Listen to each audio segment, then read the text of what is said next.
네, 안녕하십니까. 안녕하십니까.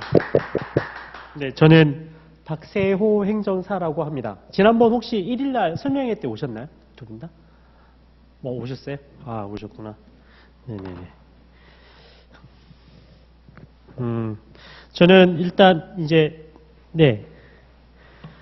올해 또 새로 개설되는 창업 이제 좀 실무 과정에서 아마 제가 첫 수업일 거예요. 제가 12월 달에 좀 바빠가지고 제일 앞으로 수업을 좀 빼달라고 했어요. 그래서 제가 지금 제일 첫 강의인데, 근데 첫 강의인데 아마 뭐 난이도는 비슷비슷하겠지만 그래도 조금 난이도가 있는 과목 중에 하나입니다. 인증제도나 기업경영 컨설팅 관련해서는. 그래서 조금 설명이 어려울 수도 있고 아니면 이제 처음 행정사 업무를 하시다 보면 또 이쪽 파트가 인증제도나 기업경영 경영 컨설팅 파트가 행정사님들이 많이들 하시려고 노력은 하시는데, 그러니까 좀 아무래도 과정 자체나 내용 자체가 좀 어렵다 보니까 쉽게 이렇게 수임으로 끌어내는 거 좀 과정이 힘들어요. 그 대신에 뭐 처음부터 이걸 하라는 건 사실 아닙니다. 네, 아니고 조금씩 업무 어벽을 넓혀 가시면서 반드시 하셔야 되는 업무이에요. 왜 그러냐면 이제 뒤에 수업하면서 계속 설명을 드리겠지만 마르지 않는 샘물 중에 하나입니다.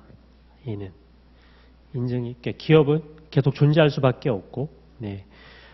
물론 뭐 사람 간의 문제도 있지만, 네, 사건도 있지만 기업 간의 사건도 있고 기업 내부의 사건도 있고 기업과 공기 간의 일도 있고, 예, 여기서 사건이라면 꼭 뭐 이상 나쁜 일만 있는 게 아니라 여러 가지 일들이 일사자를 얘기해서 일들이 반드시 존재하고, 법은 항상 진화하지만 마찬가지 이 인증제도도 항상 진화를 하고 있습니다.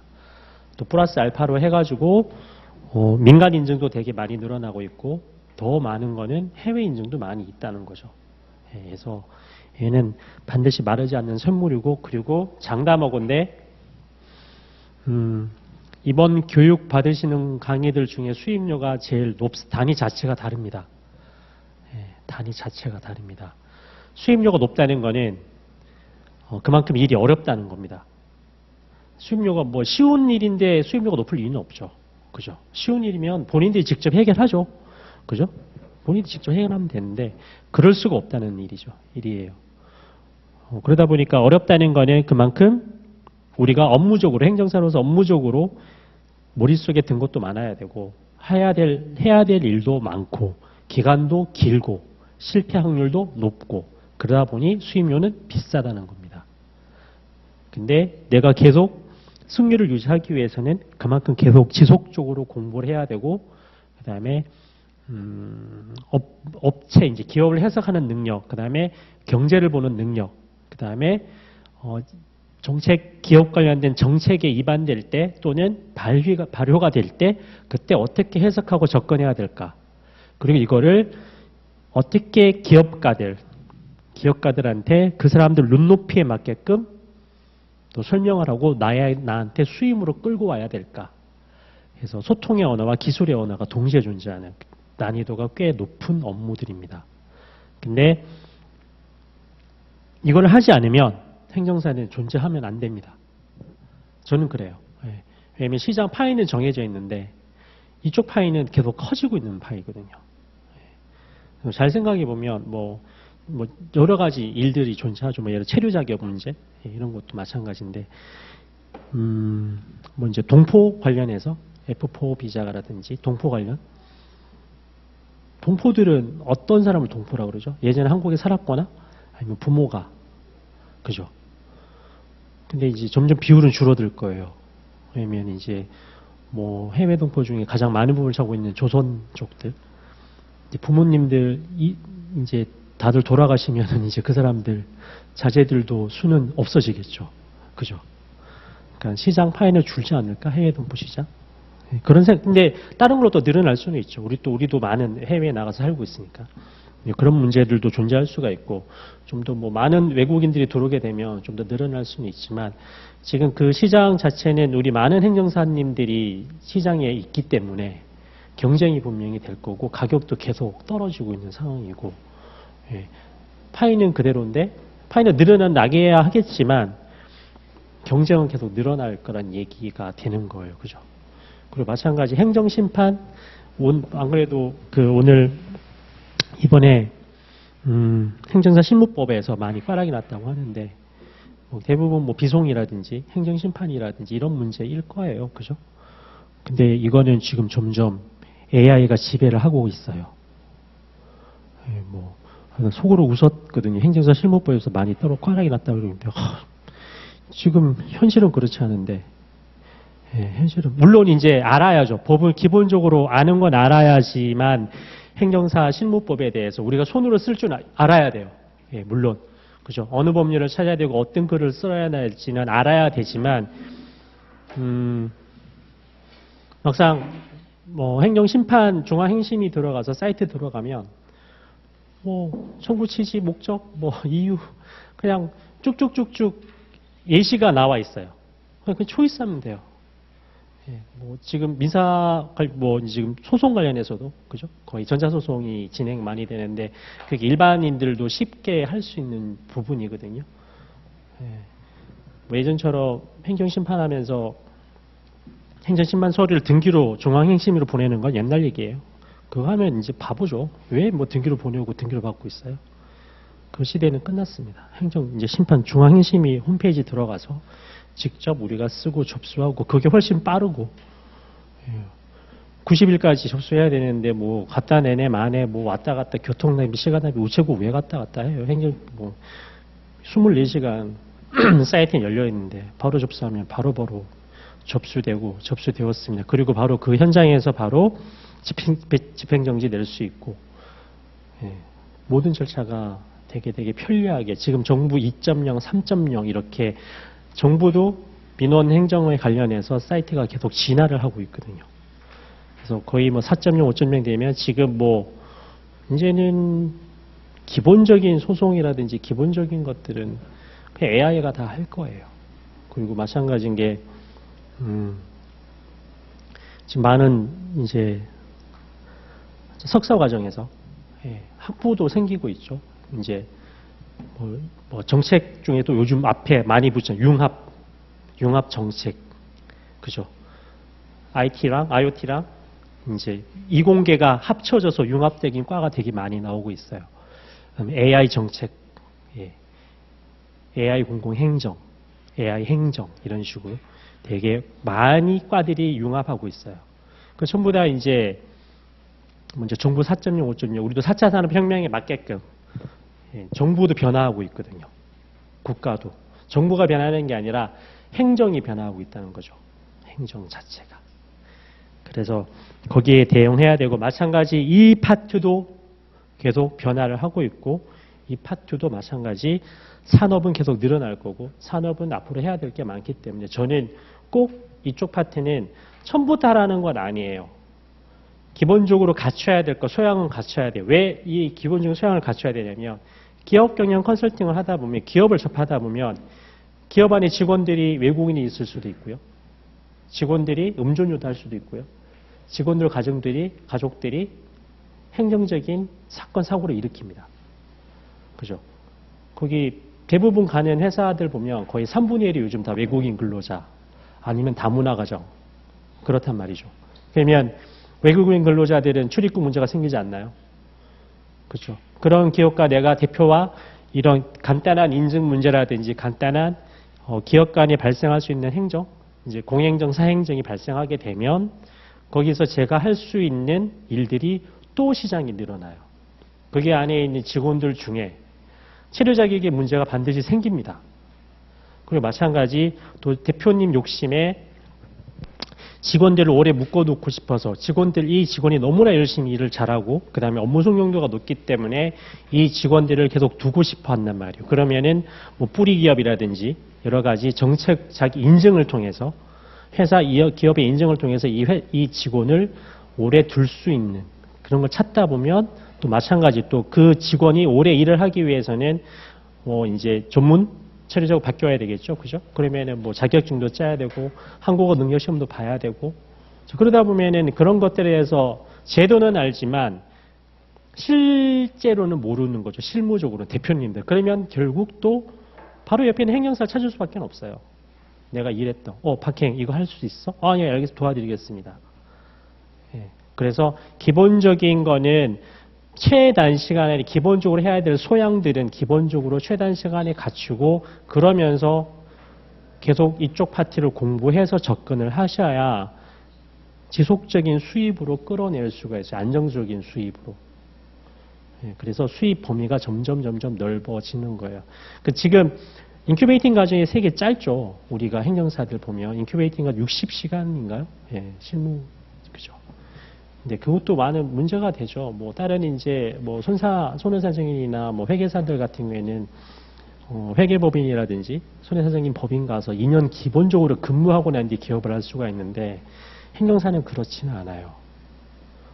그죠? 잘 생각해 보면 그게 그럴 수밖에 없는 게 이제 이 행정사 역사 자체가 이제 경력직이 위주로 하다 보니까 그 사람들이 이미 10년, 20년 이미 인큐베이팅이 끝났어요. 그죠? 근데 그거를 다시 시험 제도로 만들면서 이분들을 그러면 2년 동안 그러면 인큐베이팅 하고 실무로 뛰어들어라. 그것도 분명히 또 반감을 들 거예요. 마찬가지 또 경력분들은 아니 우리 20년 동안 10년 동안 이 일을 해왔는데 또 인큐베이팅 하라고? 그렇죠. 근데 마찬가지로 또 시험 보신 분들은 아는 게 너무 없어. 배운 게 없어. 그렇죠. 또 그러면 실무에 나가서 도태될 수밖에 없는 환경이 늘어날 수가 있거든요. 그러니까 항상 괴리에 있어요. 근데 언젠가는 이 제도도 한 번은 칼을 대지 않을까라는 생각은 들어요. 예를 들어서 이제 앞으로 경력직에 대해서 행정사를 주지 않겠다라고 나오면 이제 시험 출신 행정사님들은 뭐 행정법인을 들어가든 행정사 기존에 있던 행정사님 사업장에 들어가서 기본적으로 1년, 2년 정도 실무를 배워야 개업을 할 수 있게끔 바뀌겠죠. 다른 자격사처럼. 그렇지 않을까요? 그죠? 지금 뭐 합격만 하셨지 60시간면 바로 개업할 수 있는 요건이 되잖아요. 그죠? 60시간 그래봐 2주인데 2주 동안 뭘 배우겠어요? 네. 바로 그냥 시험 합격 그리고 60시간 교육 그냥 시장에 툭 던져버린다고요. 나는 마찬가지 저도 이 행정사라는 걸 기업을 할 때 저의 인생의 마지막 직업이라고 생각하고 기업을 했기 때문에 준비가 되어 있지 않은데 나와서 당장 생계를 저도 나이가 적지 않은데 되게 부담이 되거든요. 그래서 말씀드리는 거예요. 기초적인 일들, 뭐 체류 자격이 됐던 아니 기본적인 일들 베이스로 깔아놓은 다음에 앞으로 해야 될 것들을 계속 늘려 나가야 돼요. 저 역시도 그렇게 준비하고 있고 뭐 공식적으로 얘기하기는 좀 그렇지만 저도 내년 정도에는 조금 다른 공부를 조금 다른 자격사 공부를 하는 게 아니라 행정사를 위한 다른 공부를 조금 할까 생각하고 있는 거예요. 1년 정도 쉬면서. 그건 뭐 나중에 말씀드리겠지만. 하여튼 그렇고요. 질문은 될 수 있으면 쉬는 시간에 부탁드리겠고 그 다음에 중간중간에 어려운 것들 메모해 놓으셨다가 쉬는 시간에 질문해 주시면 최대한 제가 아는 것만큼 질문에 답변을 드리겠습니다. 일단 이제 개업을 이제 합격을 일단 축하드리고 그 다음에 곧 대한행정사협회에 가셔서 교육을 받고 개업을 하실 건데 사업자 등록을 하실 때는 단순하게 행정사만 사업자 등록하지 마시고요. 여기는 경영 컨설팅 업도 우리가 사업자 등록을 할 수가 있습니다. 그래서 반드시 2개, 반드시 2개 다 행정사 그리고 경영 컨설팅업을 둘 다 반드시 등록을 해놓으세요. 사업자 코드에. 그게 이제 기업에다가 뭐 별거 아닌데 그게 뭐 결국 사업자 등록할 때는 세목을 정하는 그밖에 안 되는데 나중에 이제 기업들 간 아니면 세금 계산서 끊을 때 아니면 뭐 사람들하고 일을 하다 보면 우리 사업자 등록증을 주고받을 때가 있어요. 거기에 보면 이 사람이 행정사업이 분명 업태가 행정사업도 있지만 경영 컨설팅도 하는구나라고 하나의 약간 소개하는 것도 되기 때문에 반드시 2가지 다 등록해 놓으시길 바라겠습니다. 그거 필요하면 제 거 보여드릴 테니까 그렇게 나중에 네, 다 할 수 있습니다. 할 수 있기 때문에 그렇게 진행하시면 좋을 것 같고 그거는 뭐 또 나중에 다른 선배님들도 얘기하실 거예요. 저는 항상 그거 제일 먼저 얘기 드립니다. 항상 하라고. 자, 인증제도랑 이런 아이들 얘기예요. 대부분 시작 자체가. 집에 우리 집 냉장고에 있는 CCM 마크 아세요 혹시? 이런 마크 보셨어요? 네. 소비자 경영 중심 CCM 마크. 그 다음에 뭐 햅섭 HACCP. 그 다음에 감귤 한 박스 샀는데 GAP 마크도 있고 저탄소 인증도 있어요. 와, 근데 다른 똑같은 5kg짜리 귤 한 박스인데 이 마크 2개 더 있다고 한 5천만 원 더 비싸요. 그런데 잘 팔려요. 더 잘 팔려요. 왜일까요? 소비자 심리가 바뀌는 거죠. 오, 뭐 마크 더 있으니까 되게 좋은가 보다. 그래서 비싼가 보다. 맛은 있는지 없는지 모르겠고 일단 때깔도 좋고 보기도 좋겠죠. GAP라는 거는 우리나라에는 이제 G 이렇게 땡P라는 게 우리나라뿐만 아니라 전 세계적으로 네모 안에 들어가는 게 바뀌는 게 되게 많습니다. 세계 공통이에요. 우리나라도 있고 외국에도 있고 다. 가장 많이 쓰는 첫 번째가 GMP입니다. GMP는 Good Manufacturing Practice라고 해서 주로 의약품, 의료기기에 많이 씁니다.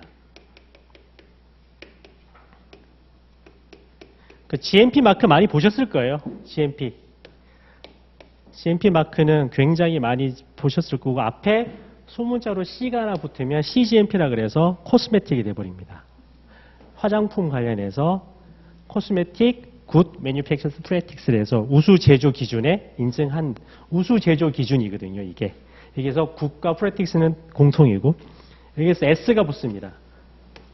GSP가 되겠죠. Supply가 됩니다. 얘는 우수 공급. 여기는 근데 한정되어 있어요. 의료기기, 의약품에 대해서 GSP. 그래서 보통 여기가 K가 붙어서 KGSP가 되는데 의료기기를 도매하거나 의약품을 도매하거나 원부자재 공급하는 사람들은 KGSP를 반드시 획득을 해야 돼요. 왜냐면 사람 몸에 들어가는 거니까. 그죠? 네? 코리아. 네. 이거 몰라도 돼요. 그냥. 근데 K는 이제 우리나라 거기 때문에 KGSP. GSP는 전 세계에 또 따로 있습니다.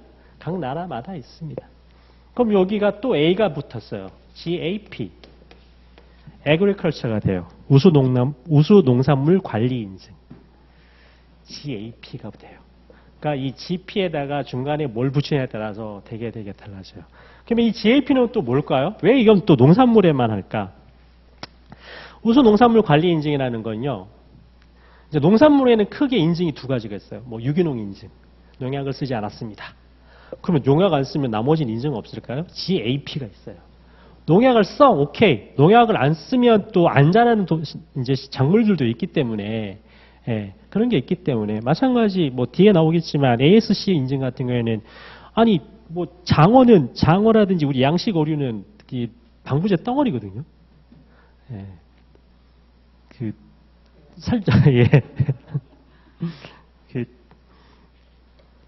그게 이제 걔네들은 뭐 방부제 덩어리라고 얘기가 좀 그렇지만 하여튼 항생제 덩어리예요. 사료의 항생제가 절반이에요. 하여튼 오케이. 유기질 비료도 쓰고 무기질 비료도 쓰고 쓰는데 그 대신에 잔류농약에 대해서 보증을 해줘. 작물을 수확한 다음에 세척 과정이라든지 재처리 과정에서 잔류농약 검출률을 낮출 수 있게 해주면 우리 GAP 마크 줄게. 그죠? 이게 GAP예요. 안 적어도 돼요. 그냥 들으세요. 들으세요. 듣는 게 중요하지 적는 건 중요하지 않아요. 그건 별로 뭐 찾아보면 다 있어요. 중요하지 않아요. 그럼 여기 있는 것들 법률에 다 있는 거예요. 사실 교재 필요 없어요. 이걸 어떻게 끌고 오느냐고 어떻게 이걸 내가 풀어가는 게 여기에서 들으셔야 돼요. 이거 어차피 법에 다 찾아보면 그냥 제가 솔팅해 놓은 것밖에 이상도 아니에요. 어느 법률에 이런 것들이 있으니까 그걸 우리가 찾아보고 내가 이 사람들한테 뭐 아까 제가 설명회 때 말씀드리겠지만 언어의 기술을 정말 중요하게 저는 생각하는데 일반적인 여러분들과 얘기하는 일반적인 소통에 대한 언어 말고 기술적인 언어를 어떻게 풀어줄까? 그러니까 제가 구사하는 우리가 행정사라는 자격을 가지고 그냥 일반적인 대화를 어떻게 기술의 언어로서 담당자들하고 얘기할까? 그게 여러분들의 돈줄이에요. 예, 설득하는 과정이거든. 그러니까 이게 이 설득하는 소통의 언어에 대해서 우리가 기본적으로 할 수 있게끔 우리가 자격을 딴 거예요. 그죠? 그렇기 때문에 이것들이 정말 중요해요. 책에 다 있죠. 뭐 책이 아니야. 법률에다 이 책이라는 게 없으니까 이건 진짜 책이 없어요. 제가 다 일일이 다 친 거예요. 손으로 다 쓴 거예요. 책이 없어요. 학부 과정도 없어요. 경영학에서도 존재하지 않아요. 네, 그렇기 때문에 그냥 들어놓으세요. 어떤 것들이다. 그럼 저탄소 인증은 왜 이렇게 붙어요? 저탄소는 뭐냐면은 이제 탄소 배출 온실에서 재배할 거 아니에요. 그러면 뭘 할까? 연료를 떼겠죠. 그러면 탄소 배출을 할 거 아니에요. 뭐 석유를 쓰든 석탄을 쓰든 열을 가할 거니까. 그러면 CO2가 발생할 거고. 그러면 그런 것들에 대해서 로우 카본, 저탄소. 그러니까 뭐 태양열을 이용하든 아니면 뭐 태양열 설비를 이용하든 바람 뭐 풍력 발전을 이용하든 인공적인 이제 탄소 에너지를 사용하지 않고 온실을 운용한 거예요. 그러면 저탄소 인증을 줘요. 근데 얘는 전제 조건이 있어요. GAP가 반드시 조건이 있는 GAP를 획득한 농산물에 대해서만 저탄소를 줘요. 그러니까 이런 조건들이 존재하는 거예요. 이런 것들은 적어야 되는 거예요. 그래서 말씀드린 거예요. 그러니까 저탄소는 내가 아무리 뭐 제주도 가면 그렇겠죠. 아니면 군데군데 가면 요즘 전부 다 비닐하우스 옆에 다 태양열 발전시설 다 있어요. 태양광 발전시설. 근데 우리도 저탄소 받으면 안 될까? 도와주세요. 근데 막상 갔어. 여긴 GAP가 없네. 나는 수임을 하러 갈 때 저탄소를 하러 가서 이거 100만 원입니다. 100만 원이면 됩니다. 라고 얘기를 하고 가서 수임을 했어. 예를 들어서 계약을 했어. 갔는데 GAP가 없네. 그죠? 그러면 거기 농장주는 뭐라 그럴까요? 아니 박수영 경사 100만 원이 이거 수임하고 우리 계약서 다 끝났는데 갑자기 GAP 해야 되는 건 뭐야? 100만 원 더 주세요. 말이 통할 것 같아요? 안 통하죠. 그죠? 그러니까 이게 언어의 기술과 소통의 기술인 거예요. 소통의 기술을 쓸 거냐, 기술의 언어를 쓸 거냐.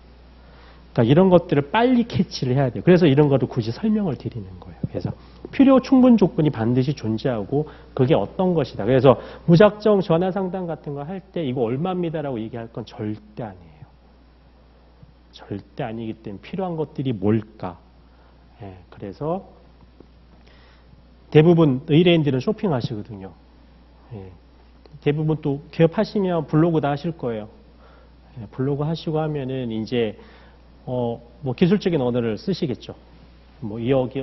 저탄소 인증에 대해서 쓰실 거고, GAP 인증 쓰실 거고, GMP 모르는 거 다 쓰세요. 그냥 이제 단어 해석 정도 쓰시겠죠. 쓰셔놓고 하면 고객들은 그거를 블로그에서 최상단에 있는 블로그 몇 개 전화하세요. 누구 행정사님 나 지금 이거 GAP 맡고 싶은데 어떻게 해야 돼요? 예, 어떤 걸 생산하셨나요? 어떤 생산? 얼마예요? 그 다음 질문은. 얼마예요? 얼마예요? 앞뒤 다 잘라먹고 얼마예요가 되는 거예요. 그러면 얼마입니다. 그러면 아니 알겠습니다. 끊어요. 그리고 쇼핑을 해요. 각 행정사들, 경영지도사들, 다른 행정사들, 변리사들 해서 얼마 다 확인하고 제일 싼 데 전화해요. 다시. 그렇기 때문에 얘기를 할 때 잘 해야 돼요. 그래서 가격 전에 함부로 얘기하면 하기 좀 때려주면 되니까 나 말고 딴 데 가면 돼요. 싼 데 가라 그래 버리면 되니까. 그래서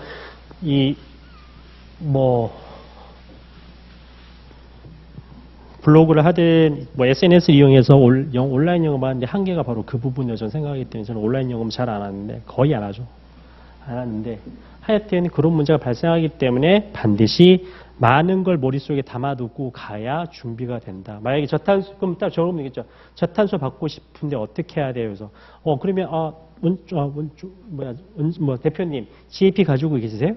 이렇게 바로 나가야 돼요. GAP 가지고 계십니까? 우리 없는데, 그럼 GAP하고 저탄소 동시에 가게 되면 한 300만 정도 비용이 발생할 것 같습니다. 아니, 딴 데는 저탄소를 한 100만 원 된다는데 왜 당신 300만 원이라고 이제 따지듯이 묻겠죠. 기본적인 전제 조건이 GAP 인증이 있어야 되기 때문에, GAP를 획득하고 난 뒤에 저탄소 인증을 접근하셔야 됩니다. 하지만 GAP를 하기 위해서는 농장 시설의 세척 시설이라든지 시설 기준이 있습니다. 선행요건 관리 기준이 제대로 되어 있는지 파악하고 그때 수입료는 다시 변동될 수 있습니다. 그렇게 구체적으로 얘기해 주는 사람은 또 찾아요. 왜냐면 다른 사람들 그런 얘기 못 하거든. 모르니까.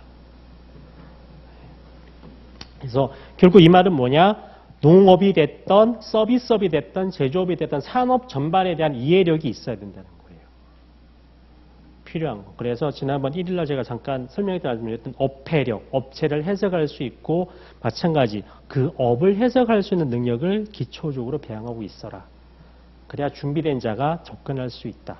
마찬가지 그런 업해력은 비단 기업 인증과 경영 컨설팅에만 적용되지는 않습니다. 체류 자격에도 적용이 됩니다. 우리 회사에 근무하고 있는 외국인 노동자, 근로자가 어떤 업무를 하고 있는지 그러려면 또 업에 대한 해석 능력이 존재를 하는 거예요. 또 마찬가지 업체에 대한 해석 능력, 이 업체에 대한 특성 자체가 이러이러하기 때문에 우리 외국인 근로자가 가지고 있어야 될 전문 자격은 이러이러한 거구나 라는 해석이 필요하겠죠. 그리고 마찬가지 그러기 위해서는 우리 대표자가 우리 기업가가 또 이 기업이 어떤 요건을 가지고 있어야 이런 외국인 근로자를 고용할 수 있겠구나. 그리고 계속 고용을 유지할 수 있겠구나. 그렇죠? 그래서 업체, 그다음 기업에 대한 해석 능력, 그리고 업무에 대한 그 회사가 가지고 있는 업무에 대한 해석 능력은 반드시 가지고 있어야 여러분들이 접근하기가 좋아요. 일을 하기가 편해집니다. 편해지는 게 아니라 모르면 못해요. 마찬가지 가장 쉽게 접근할 수 있는 체류 자격부터가 그렇습니다. 그래서 그런 것들에 대해서 반드시 알고 갔으면 좋겠어요. 자, 여기 있는 거는 가스 인증이라는 건데요. 이건 대표적인 해외 인증이에요. 이게 어디 있냐면은 혹시 아기 키워보신 분 아시겠지만, 이 유기농 연유에 대해서 주는 해외 인증이에요. 네. 그래서 애들 베네저굴이라든지 아니면은 뭐 일반적인 뭐 메리아스류라든지 언더웨어 쪽이나 아니면은 기본적인 해외 되게 유명 브랜드 티셔츠 같은 데 보면 이런 택 같은 게 이렇게 붙어 있어요. 근데 이게 마찬가지 얘도 가격이 한 1.5배에서 2배 정도 받습니다. 더 받습니다. 얘는 뭐냐면은 무농약, 무염색, 무표백제를 썼다는 무표백제를 써서 유기농 면류 가지고 생산한 면류이다. 예. 근데 이거는 이제 독일, 미국, 영국, 일본에서 주도한 해외 인증이에요. 근데 우리나라 섬유를 생산하는 회사는 이거를 갖고 가고 싶겠죠. 예. 실제적으로 원부자재에서는 한 1.2배 이상 차이는 안 나요. 근데 생산한 완제품에 대해서는 거의 2배 가격을 받아요. 근데 이거를 왜 굳이 우리 기업들은 하려고 그럴까요? 내 아이는 소중하니까. 내 몸은 소중하니까. 내가 입을 면류는 굳이 물론 뭐 막 입으면 뭐 진짜 뭐 마트 가서 10,000원에 석장짜리 면 티셔츠 입으면 되는데 근데 이왕이면 뭐 선물할 때는 그런 거 주면 되게 욕먹잖아. 그리고 마찬가지 친구 아들 돌이라는데 부하 직원 뭐 아는 직원 뭐 돌이라는데 괜히 잘못 선물 주고 가면 욕먹잖아요. 그죠? 그러니까 이런 것들을 찾게 돼요. 마찬가지 얼마 전에 패딩을 하나 샀어요. 이게 GRS 인증이라는 건데 글로벌 리사이클 인증이에요. 얘는 뭐냐면은 완제품에서 수출한 그러니까 요즘 뭐 롱패딩 같은 거 한 1년 2년 있다가 이게 안에 내장 그러니까 내장자 내피가 상해서 입는 게 아니라 외피가 뭐 닳아서 구멍이 나서 아니면 뭐 담뱃불에 빵꾸가 나서 바꾸게 되는 경우가 있죠. 그러면 이제 버리죠. 버리면 거기에 있는 뭐 구스나 아니면은 다운류 같은 걸 못 쓰나요? 그게 개가 오염된 건 아니거든요. 이게 바깥에 패브릭이 오염이 된 거구나. 상한 거지, 그죠? 그럼 거기에서 원부자재를 추출합니다. 오리털과 털. 얘를 우리 예전에 아시는 분 아시겠지만 동네 하나하나씩 솜 타는 집 있죠. 숨 죽은 거 다시 리폼해가지고 다시 이불이나 이렇게 썼잖아요. 마찬가지로 얘도 재가공을 해서 한 제품들이에요. 그러면 이 제품을 사용하면 국가에서는 뭔 혜택을 주냐면 세금을 과세를 적게 합니다. 그리고 얘네들은 이걸 사용하고 난 뒤에 더 비싸게 받아요. 회사에서 제품에 대해서. 그리고 소비자로 하여금 나도 인류 환경에 지속적인 지구 환경을 유지하기 위해 기여한 느낌을 주는 그죠? 그래서 막 5단화 사계되면 막 택 주렁주렁 붙어 있어요. 그죠? 함부로 붙어 있는 거 아닙니다. 다 이유가 있어 붙어 있는 거예요. 이게 바로 GRS 인증이에요. 재밌어요. GRS 가치 같은 거 하면 돈도 되고. 그 다음에 FSC 인증이 있어요. 이거 타이틀 리스트 나이키 볼박스였나? 나이키 볼박스예요. 그리고 이 앱, 요런 마크 보셨어요, 혹시? 이거 한 번도 안 봤다면 정말 거짓말이세요, 여러분. 안 볼 리가 없어요. 주의 깊게 안 본 거지. 맥도날드 커피잔에도 붙어 있어요. 종이 커피잔. 종이란 종이에는 다 붙어 있고요. 여러분들, 여자분들 사용하시는 화장품, 그 다음에 핸드폰 케이스 한번 뒤집어 보세요. FSC 인증 없는 거 없습니다. 종이 케이스에는 다 붙어 있습니다. 특히 수출하는. 국내 유통은 그래도 좀 덜한데, 해외 수출하기 위해서는 FSC 인증을 맞지 않으면 수출 자체가 못해요. 해외에. 다 그 규격을 요구하고 있기 때문에. 마찬가지 삼성전자, 태평양 아모레퍼시픽에 납품하고자 하는 회사는 FSC 인증을 맞지 못한 회사는 원무자재 납품이 안 됩니다. 그게 왜 그러냐면 FSC는 세계 산림책임협회라는 데예요.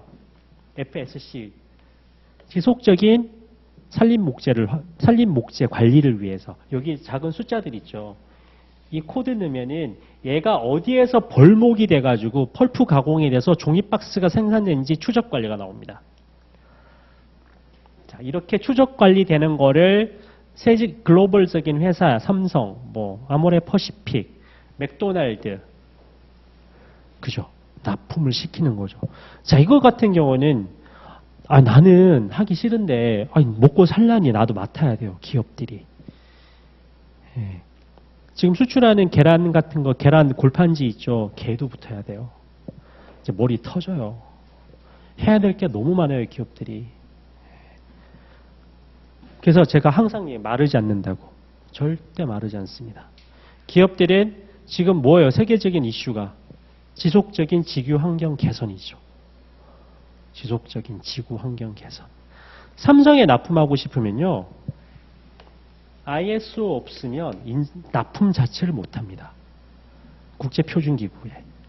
표준화된 기구에 대해서 생산되어 있지, 경영 시스템에 대해서 생산되어 있지 않으면 삼성 핸드폰에 들어가는 핸드폰 사면 위에 비닐 있죠. LC, 그 액정 위에 개 납품하는 회사, 제가 컨설팅하는 회사 중에 하나인데 그거 ISO가 없으면 납품 자체를 못하세요. 그래서 항상 저희 지속적인 고객이 매해년 저한테 꼬박꼬박 600만 원, 700만 원씩 주시죠. 이 인증을 유지해야 되기 때문에 어쩔 수가 없어요.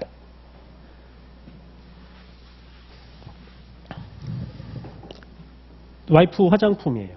와이프가 쓴 화장품. 이제 화장품 사진 직접 못 주고 여기 홈페이지 가서 갖고 왔는데 제일 앞에 있는 게 코스모스 인증이에요. 이게 뭐냐면은 요 마크가 유기농 천연 유기농 화장품 국제 인증이에요. 국제 인증. 그게 코스모스 인증. 근데 그거는 나중에 또 나오니까 나중에 나온 게 그러니까 우리나라의 많은 회사들 중에 하나가 화장품 회사 되게 많거든요. 이게 코스모스 인증 같은 경우에는 이제 세계 5대 화장품 강국 여자분들 5대 화장품 강국 벨기에, 독일, 영국, 프랑스, 이탈리아 정도가 세계 5대 화장품 강국이에요. 걔네들이 만들었어요. 걔네들이 천연 유기농 화장품 만들었고 여기 플러스 알파 나라가 이제 일본도 화장품 되게 강국이거든요. 미국은 여기 왜 안 끼어들까요? 유럽 너네는 알아서 하고 우리는 미국 같은 경우는 USDA를 만들어 보시죠. USDA 마크 혹시 아세요? 모르세요? 미국 천연 유기농 화장품은 USDA 마크가 가지고 있어요. 우리는 따로 오케이 너네대로 하고 그래서 우리나라에 이제 그 대표적인 화장품들 중에 이제 키엘이라는 화장품 아세요? 어느 회사 건가요? 미국 회사거든요. 예, 미국 회사는 키엘도 대표적인 천연 유기농 화장품 회사이고 그다음에 록시땅, 프랑스 록시땅, 예, 그것도 천연 유기농 화장품인데 얘네들은 이슈가 뭘까요? 록시땅은 얘네들의 이제 온천수가 물이에요, 물. 온천수를 가지고 베이스로 많이 만드는 록시땅 같은 데가 있고, 그 다음에 더 바디샵 영국, 예, 그 다음에 아베다. 아베다는 어디가 좀 가장 많을 것 같아요? 코스트코 가면 아베다 진짜 많잖아요. 예, 아베다. 아마 아메다가 쌀인가 아마 그럴 거예요. 근데 아베다 모 회사가 어딘지 아세요? 에스토로데예요. 예. 그 다음에 뭐 호주 율리크, 뭐 그 다음에 뭐 디올진도 에스토로데가 그죠? 가지고 있는 거죠. 그 다음에 이제 아베노가 존슨앤존스가 가지고 있고. 예. 그러면 아모레퍼시픽은 뭐 갖고 있어요? 천연 유기농 화장품. 아모레퍼시픽. 엄마들 제일 좋아하는 게 진짜 제일 비싼 화장품. 응? 에? 응, 설화수. 설화수 대표적인. 또 하나 더 갖고 있죠. 제주 감귤을 모토로 하고 있는. 그렇지. 원래 이니스프리는 출발이 중저가 화장품이었어요. 근데 얘네들이 컨셉을 바꿨어요. 이니스프리가 뭘로 컨셉 바꿨을까요? 제주 감귤. 거기다가 화산 안반수까지 지금 추가하고 있죠. 그래서 이제 브랜드 자체를 이제 환골탈태를 시켰죠. 거의 완성 단계에 갔죠. 그럼 LG화학은? 걔네들 뭘까요? 한방이에요. 걔네들 모토가. 그럼 설화수는 모토가 뭘까요? 인삼이에요. 네. 최근에 LG에서 또 하나 인수했죠. 뭐? CMP 뭘까요? 차엠박. 네. 차엠박은 뭘까요? CMP? 벌꿀이에요. 그래서 차엠박 박스는 전부 다 헥사 구조로의 마크를 다 써요. 육각형 벌집 구조 마크가 잘 이렇게 오려져서 항상 박스가 디자인이 기본이 무늬가 전부 차엠박은 벌집이 형상화되어 있어요.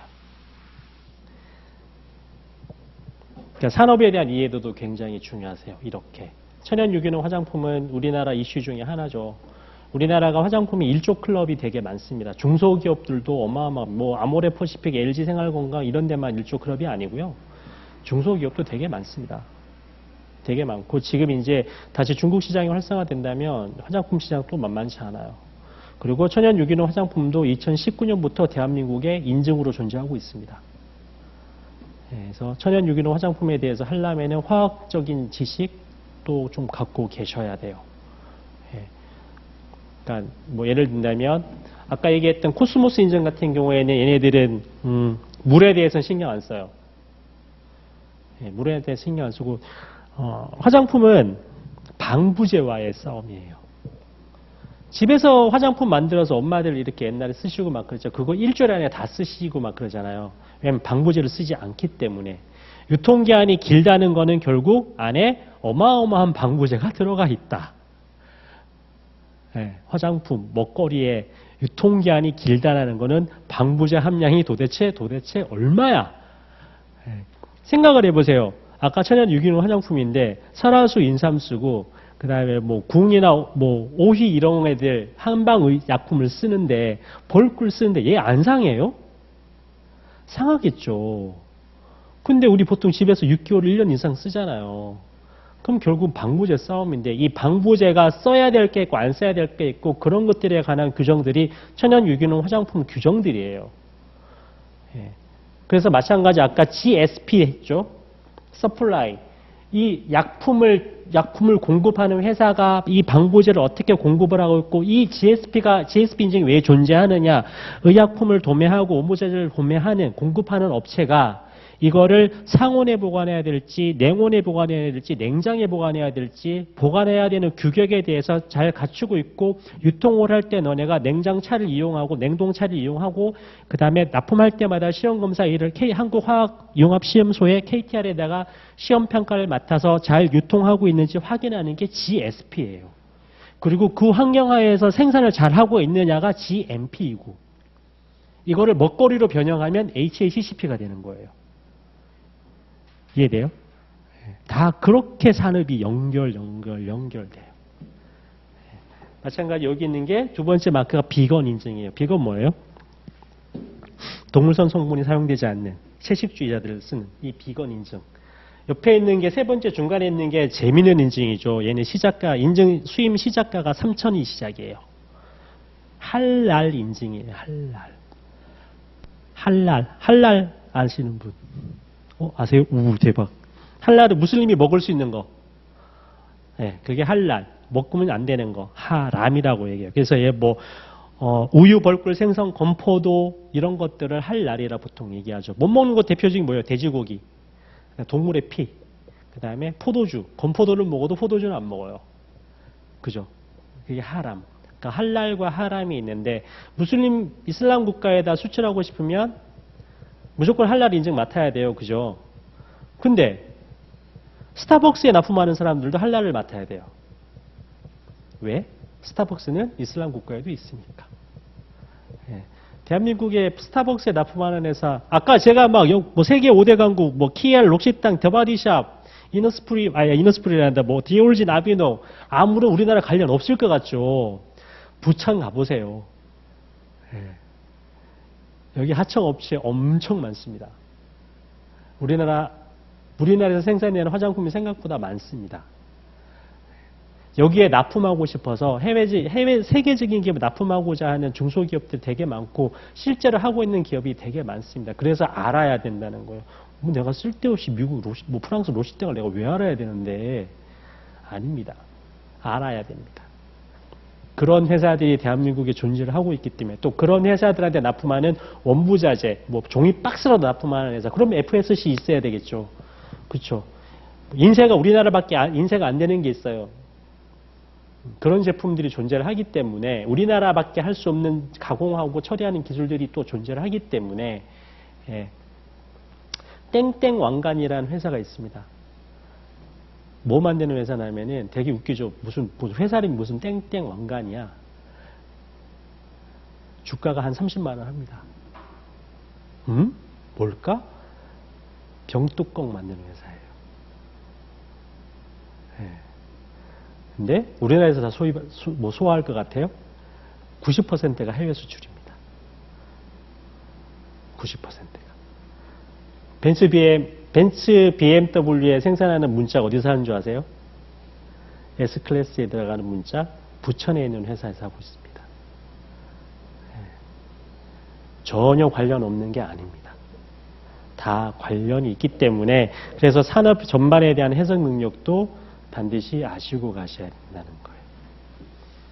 거예요. 전혀 아무것도 아닌 것 같아도 이 스타벅스에 납품하는 회사, 제가 컨설팅하는 회사가 이천에 하나 있는데 직원 20명인데 연간 매출이 600억에서 1000억 가까이 합니다.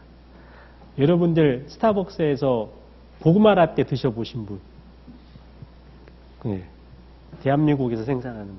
전 세계가 다 먹는 게 대한민국에서 생산하고 있습니다. 고구마 라떼, 녹차 라떼류를 이천에 있는 회사에서 하고 있고 여기는 대한민국 정부기관에서 인증 심사 가는 거는 그냥 웃습니다. 스타벅스에서 오는 걸 더 무서워합니다. 스타벅스 애들 한 달에 최소 2번 정도 옵니다. 노란 머리, 하얀 피부인 사람들이 와서 점검하고 물론 햅섭 가지고 있고요. 물론 할랄 가지고 있고요. ISO 22000 무조건 갖고 있고 FSC 22000 갖고 있는데 그런 거 인증보다 더 무서운 인증이 스타벅스 자체 인증이에요. 그게 SQ 인증, 기업이 가지고 있는 인증들이에요. 근데 그거 현대 기아도 가지고 있습니다. 자기 회사 현대기아 납품하고 있는 회사는 그런 SQ 인증을 가지고 있어야 되거든요. 그러면 우리가 행정사들 업무가 또 늘어나는 거죠. 그렇죠. 첫날 잘 들은지 모르시겠지만 공행정과 사행정이 있어요. 사행정 분야가 진짜 돈이 되고 돈이 되는 것 중에 돈이 될 수도 있죠. 아이씨, 왜 글씨가 안 되냐? 네, 공행정, 사행정이 합쳐져서 결국 뭐가 돼요? 일반 행정이 되는 거예요. 그죠? 그죠? 근데 공행정, 사행정, 공사가 서로 다를 것 같아요? 아니요. 공행정만 하는 거는 솔직하게 아까 제가 처음에 얘기했듯이 다 AI화 되고 있습니다. 표준 양식이 이미 제공되어 있고요. 모든 법령의 시행령, 시행규칙에 양식 다 주어져 있어요. 맞죠? 시행령, 시행규칙 보세요. 표 얼마 보면 양식 얼마 표준 양식들 다 주어져 있잖아요. 그렇죠? 그건 공행정이에요. 근데 공행정에 채워넣는 거는 누구나 할 수 있게끔 지금 다 포매팅도 잘 시켜놨고 AI화 시켜놨고 있고 인터넷 한번 쳐보세요. 어떻게 쓰는지 다 나와 있어요. 굳이 행령사가 필요 없을 정도로 친절하게 설명되어 있습니다. 그리고 막 각 공공기관에서 유튜브다 아니면 자체적인 영상 자료 같은 걸로 배포되는 자료로 충분히 설명하고 있습니다. 그렇죠? 굳이 행령사가 왜 필요할까 싶을 정도로. 근데 결국은 그거는 누구나 하지 오케이 너 써. 쓰는 건 쓰는 거고 받침돼야 될 사행정은 다른 얘기가 되는 거예요. 그거는 우리의 기술이에요. 공행정을 받쳐줄 수 있는 사행정. 그래서 공행정 가격은 거의 100만 원 받기 힘들죠. 뭐 하나를 해결하더라도 사행정이 문제인 거예요. 예를 들면 음주운전 행정심판하는 거 뭐 양식대로 써주는 거 행정심판 양식대로 써주는 거 그거 얼마나 받을 거야? 한 30만 원 받을까? 그 나머지 70만 원, 80만 원은 뭘까요? 반성문에 양식이 있어요? 탄원서에 양식이 있어요? 없죠. 그러면은 그 핵심을 꿰뚫어서 탄원서 써줘야 되고 그 다음에 반성문 써줘야 되고 마찬가지 관련돼서 내가 이 사람을 어쩔 수 없는 상황이다. 운전을 하지 않으면 진짜 이 집은 다 굶어 죽는다. 그런 상황을 만들어주는 사행정 문서를 누가 쓰는? 그거는 나의 기술이잖아. 그게 나머지 100만 원짜리 일 중에 70%, 80%가 차지하고 있는 거예요. 그죠? 이런 공행정은 기본적인 최소한의 문서예요. 최소한의 문서인 거고 나머지 사행정은 뭐 현장 실사 같은 보통 기업 인증 같은 경우 현장 실사를 대부분 나오는데 그런 현장 실사에서는 공행정은 안 봐요. 공행정은 확인하는 정도예요. 아 대표님이 누구신가요? 아 누구세요? 네네네. 그러면 대표님 대표님 여기 이제 접수 양식에는 대표님이 경력이 이쪽 업무에 행정사 업무 한 10년 하셨다고 되어 있는데 이거를 입증할 수 있는 방법은 있을까요? 뭐 경력증명을 쓰든 행정사 자격을 땄다는 걸 쓰든 연수교육 받든 그런 걸 첨부시켜야 되잖아요. 그거는 첨부서로 명시가 안 돼 있는데 그런 사행정 문서를 우리가 준비해 주는 거예요. 그러니까 그거를 예를 들면 기업들이 와서 아까 GSP, GMP, 햅섭 이런 거 보러 왔는데 이 평가관들이 이걸 확인하기 위해서 뭘 요구를 할 것이다. 그리고 어떤 질문을 할 것이다. 그런 것들을 준비해 주는 게 우리예요. 그러면서 몸값이 높아지는 거예요. 실패 확률을 줄이는 거니까 내가. 예. 스타벅스에서 분명히 우리 스타벅스에 납품하기 위해서 이러이러한 걸 요구를 하고 이러이러한 걸 준비를 해야 될 겁니다. 아 나도 박정윤사 나도 스타벅스 납품 좀 할 수 없나? 아 우리 옆에 보니까 똑같은 품목 하는데 쟤는 스타벅스에 고정 납품되고 맨날 몇천억 했네 몇백억 했는데 나는 똑같은 거 만드는데 왜 우리 식당은 장사가 안 되는 거야? 그런 생각 안 갖겠어요? 대표님 그러면 시설 똑같아. 그럼 대표님 그러면 ISO 22000 식품 안전 경영 시스템 인증 따시고요. FSSC 22000 식품 안전 경영 시스템 플러스에서 미생물 검사 생물학적으로 안전합니다는 해외 규격 인증 따고요. 거기에다가 할랄 규격 따고요. 비건 인증 따고요. 그렇게 해서 스타벅스에 한번 접수해 보시면 어떨까요? 이거 어떻게 해야 돼? 2천만 원 정도 들 것 같습니다. 그래? 도와줘. 그렇게 수임이 나오는 거예요. 기계 기업 경영 컨설팅이고 인증 제도를 활용한 우리 행정사가 먹고 사는 길이에요. 그렇죠? 근데 이게 하루아침에 될 것 같나요? 최소 6개월, 1년짜리 농사예요. 그래서 근데 그 회사만 가서 우리가 그 일을 하는 게 아니라 저 일주일에 한 번 갈등말동, 한 달에 한 번 갈등말동 해요. 그리고 필요할 때는 많이 가죠. 예를 들어서 뭐 설비 공사를 하거나 왜냐면 구조적으로 변경해야 될 소료가 생기거든. 그러니까 뭐 배수 라인, 전기 라인인지 스타벅스에서 보는 것들이 예를 들어서 뭐 이런 데다가 문의 방수라든지 그다음에 이런 뭐 텍스타일 형태를 못 쓰게 스타벅스에도 이거 너무 싫어하는 거 난 알고 있어. 근데 우리 공장에는 이게 돼 있어. 대표님 이거 당장 바꿔야 됩니다. 아, 왜 멀쩡하게 잘 쓰고 있는데 우리나라에서도 뭐라는 건데 왜 바꿔야 되는데 스타벅스 싫어한다니까요. 아, 그래? 그럼 이거 어떻게 하면 돼? 아, 이거 전부 다 판넬 처리를 하거나, 뭐, 이거 비산되지 않게, 가루가 비산되지 않게 바꾸는 게 좋을 것 같다. 마찬가지. 굴곡 도면 처리, 바닥에 타일 안 됩니다. 에폭시 코팅을 하든, 뭐, 향균 코트 같은 걸 발라가지고 처리해야 될 것 같다. 그런 것들을 컨설팅을 계속 해줘야 되는 거예요. 예. 그렇게 해서 저는 돈을 벌고 있습니다. 이거는 난지의 뭘까요? 유전자 변이 식품이 아니다. 유전자 변이 종자를 사용하지 않았다는 게 난지의 마크고, 여기 RSPO 마크는 뭐냐면 이제 팜유, 지속 가능한 팜유 생산도 얘랑 비슷해요. 이 팜유는 야자수를 어디서 어떻게 채취했고, 그러니까 벌목하는 얘도 그렇고요. FSC도 그렇고 얘도 그렇고 벌목하는 게 예전에는 여기서부터 저기까지 싹 밀어. 근데 요즘은 그렇게 하지 아니라 퐁당 하거나 뭐 세 그루에 하나 이렇게. 그래서 이 숲 전체가 망고지지 않게끔 하는 것들이 바로 이런 인증된 중에 하나예요. 이제 좀 이따 배울 거예요. 여성 기업이에요. 여성 기업. 여기 회사 같은 경우는요. 안산에 있는 회사예요. 경기도 안산 렌트카 회사인데 코로나 때문에 되게 힘들었어요. 코로나가 되기 전에는 여름에 놀러도 많이 가고, 그다음에 뭐 렌트카 소요도 많고, 그다음에 차가 많이 다니니까 사고도 많으니까 대차 같은 것도 많이 했는데 코로나 빵 터지고 난 뒤에 매출이 무려 60%가 확 줄었어요. 예. 놀러도 안 가고 뭐 못 움직이게 하니까 뭐 어떡하겠어. 방법이 없을 거 아니에요. 그래서 사실은 이제 이 대표님이 이제 주그레은행에다가 예전에 막 기억 혹시 나시는지 모르겠는데 이정재 아저씨가 막 뛰어다니면서 서류봉투 막 회사에다 막 밀어놓고 도망가고, 원래 대표가 이렇게 차 주차하는데 서류봉투 던져놓고 도망가고 막 하는 그런 은행 시험이 있었어요. 2019년도, 20년도에. 그게 뭐냐면은 은행에서 각 기업가들한테 컨설팅을 해줬거든요. 그래서 우리 은행으로 와라. 이런 거였는데, 그러니까 결국 그게 뭐냐면 결국은 기업들이 너무 힘드니까 컨설턴트가 이제 전문적인 컨설팅을 받아서 이제 기업들이 이제 자생력을 갖출 수 있게 도와주는 서비스를 해주겠다는 거였어요. 근데 이제 대부분 그래서 이제 이 대표님도 당연히 이제 뭐 홍보도 물도 오고 하니까 당연히 전화했겠죠. 근데 막상 전화해서 왔는데 컨설턴트들이 왔는데 한 이틀 보더니만 정답은 딱 하나밖에 없는 거죠. 구조조정하라, 인력 구조조정하라는 거지. 답이 없는 거잖아. 사람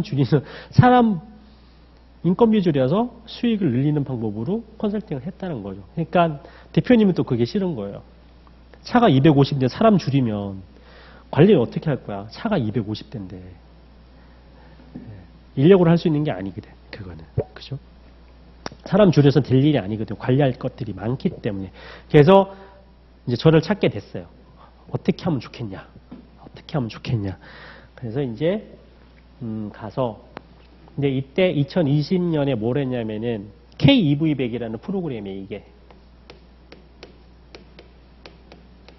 친환경 차량. 그래서 이게 뭐냐면은 탄소 배출 가스 차량을 이제 친환경 차량, 무공해차, 뭐 전기차, 수소차 이런 걸로 바꾸는 프로그램이 KEV100이라는 프로그램이었어요. 이게 이때 이제 환경부에서 2019년도 말에 이제 저탄소 관련해서 그때 이제 문재인 정부 때 이제 세계적인 환경 포럼에 갔다가 오면서 우리나라도 여기 환경규약 관련돼서 실천을 하기 위해서 우리도 이런 프로그램을 이수하겠다 해서 그래서 환경부 장관한테 우리도 준비해라 해가지고 이게 나온 거예요. 그래서 2030년도까지 보유하고 있는 차량 전체를 무공해차로 바꾸는 프로그램인데 렌트카만 해당되는 게 아니라 뭐 택시회사도 해당이 될 수가 있고요. 그 다음에 관공서 기업도 여기 포함이 돼요.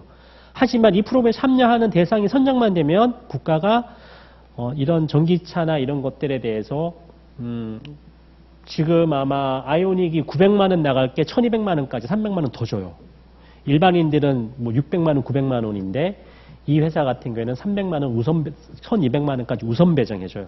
지원금. 그리고 마찬가지 전기차 충전 시설이라든지 이런 기반 시설들을 한 10억 정도를 무료로 해줘요. 그런 프로그램인 거죠. 자, 근데 이게 무슨 매출로 연결돼? 그래서 찾는 거죠. 왜 이걸 제가 시도를 했냐면은 이 렌트하는 대상이 비단 렌트카가 일반인들한테만 렌트를 하고 있을까요? 아니에요. 관공서, 민간기업 엄청 많이 해요. 왜냐면은 관공서 같은 경우에는 당장 이런 프로그램들 명령한단 말이에요. 우리 대통령님이 갔다 왔는데 우리나라 저탄소 줄이기 위해서 야, 관공서에도 뭐 해야 될 거 아니야. 어떻게 할 건데? 우리 뭐 당장 차부터 줄이겠습니다. 탄소 배출까지 줄이겠습니다. 그래? 그럼 너네 전기차 바꿀 거야? 예, 바꾸겠습니다. 그래, 바꿔라. 몇 대까지, 뭐 너네 보유한 데 몇 개인데, 우리 관악구청은 총 50대 관용차를 운영하고 있는데 그 중에 한 50대를 2030년도까지 전부 다 바꾸겠습니다. 바꿔 그러면. 올해 몇 대 바꿀 거야? 3대 바꾸겠습니다. 3대 1억 5천이죠. 그죠? 3대 바꾸면 전기차 한 5천만 원 하잖아요. 제일 싼 게. 1억 5천이 당장 예산이 있어? 올해 바꾸려면 전년도에 예산 태워야 되잖아요. 그래야 차를 바꿀 수 있잖아. 바꾸고 싶다고 뭐 우리처럼 바로 바꾸나? 우리도 바꾸려면, 나도 차 하나 바꾸려면 몇 년을 고민하고 바꾸는데. 그쵸? 돈이 많이 드는 거는, 그 국가 예산 쓰는 건데, 시 예산 쓰는 건데, 그렇게 함부로 못 바꿨습니다. 올해 차를 바꾸려면 최소 5년 전부터 계획이 돼야 돼요. 최소 5년 전부터 반영이 돼 있어야 올해 바로 예산으로 타올 수 있어요. 예. 그럼 뭐 할 거예요? 뭐 할 거예요? 2개 바꾼다고 했으니까 2대를 처분을 하고 렌트를 써요. 대부분. 렌트카에다가 전기차나 렌트카에다 렌트차를 써요. 그렇죠? 자, 그러면 그런 걸 알고 있는 렌트카 회사가 하나 두 개일까요? 아닙니다. 많이 알고 있습니다. 그리고 일반적인 탄소 차량도 많이 나가 있고, 왜? 대부분 대학교에나 학교에 쓰고 있는 차들 보면은 헛자가 되게 많죠. 기업들도 헛자 넘버 되게 많잖아요. 대부분 다 렌트 써요. 학교에 있는 관용차들 다 렌트 쓴단 말이에요. 그래서 일반적인 렌트카, 지역에 있는 렌트카들 주 고객층들이 렌트카 관공사가 되게 많고요. 마찬가지 뭐 대기업 렌트카 회사들 있죠. 거기에 절반이 기업에다 렌트하고 있어요. 롯데 렌트카는 자회사의 렌트를 납품하겠죠. 그것만 해도 충분히 먹고 사니까. 그렇죠? 현대도 마찬가지고요. 다 렌트카 써요. 알고 있기 때문에 애들도 이런 정책에 대해서 발빠르게 움직여야 돼요. 그래서 이 렌트카 회사에서 어떻게 움직이는지 더도 대충 기업의 구조를 알고 있으니까 이런 걸 덤벼드는 거예요. 근데 관공서에 납품하려면은 우선수 이제 경쟁계약 관계에서 수의계약을 해야 될 거 아니에요. 그럼 수의계약 하려면은 이제 다음 야간에 배울 내용들인데 이제 여성기업이라든지 이런 거는 수의계약을 할 수가 있어요. 일반 용역이라든지 제품 5천만 원에서 1억까지는 그냥 경쟁적인 입찰을 거치지 않고 바로 계약을 한단 말이에요. 그러면 그 조건이 돼야 될 거 아니에요. 그러면 대표님한테 우리 여성기업으로 바꾸시죠, 대표님. 사모님을 앞에 내세우는 거죠. 대표자로서. 여성기업, 장애인기업, 사회적 기업, 청년창업기업은 수의계약을 할 수 있는 기본 자격이 주어지니까 그 자격을 이용을 하는 거예요. 그래서 이렇게 2개를 갖춰 드렸어요. 그리고 환경회사니까 ISO 9001 품질경영 시스템, ISO 14001 환경경영 시스템 인증을 또 맡았죠.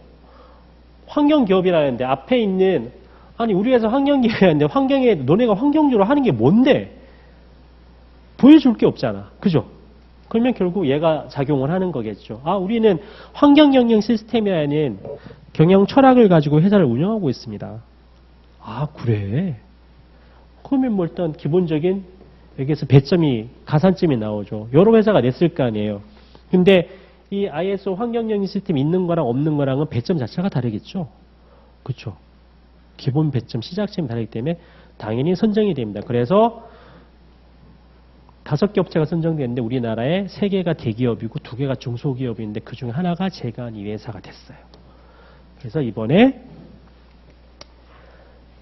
선거할 때 대박이 터졌죠. 선관위가 전부 다 전기차 다 갖고 갔거든. 대통령 선거할 때 대박이 터졌습니다. 차가 없어서 난리였습니다. 그래서 이 대표님이 지역에 있는 경기도 전체는 전기차 싹 끌어가지고 이분이 다 납품했어요. 그렇게 하는 게 바로 인증입니다. 재밌는 인증의 세계가 바로 이런 것들이에요. 그래서 다음 시간부터 5분간 휴식하고요. 본격적으로 대한민국 법증, 법에서 정해놓은 인증들은 도대체 뭐가 있는지부터 살펴보고 또 진도 나가도록 하겠습니다. 3시 10분에 다시 수업 시작하겠습니다.